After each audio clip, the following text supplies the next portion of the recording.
குவைத்தில் போலீசாரை தாக்கி தப்பிய வெளிநாட்டவர் கைது. இந்த செய்தியை பத்தி பார்க்க போறோம். அடுத்து, குவைத்தில் போலி முகவரியில் சிவில் ஐடி வழங்கி மோசடி அரசு ஊழியர் உட்பட 2 பேர் கைது. அடுத்து, ஜூலை 1 முதல் குவைத் முனையம் 4 இருந்து இண்டிகோ சேவை.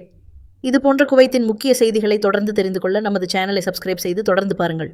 முதல் செய்தி, குவைத் விமான நிலையத்தின் முனையம் 4 இருந்து இண்டிகோவின் குவைத் ஹைதராபாத் விமான சேவை ஜூலை 1, 2026 முதல் மீண்டும் தொடங்குகிறது. விமான டிக்கெட் முன்பதிவு தொடங்கியுள்ளதாக செய்திகள் வெளியாகியுள்ளது. அடுத்த செய்தி, குவைத் ஃபர்வானியா பகுதியில் போலீசாரை தாக்கிவிட்டு தப்பியோட முயன்ற அரபு நாட்டைச் சேர்ந்த வெளிநாட்டவர் விரட்டி பிடித்து கைது செய்யப்பட்டார். அவரது வாகனத்தில் இருந்து போதைப் பொருட்கள் மற்றும் அவற்றை பயன்படுத்தும் உபகரணங்கள் பறிமுதல் செய்யப்பட்டன.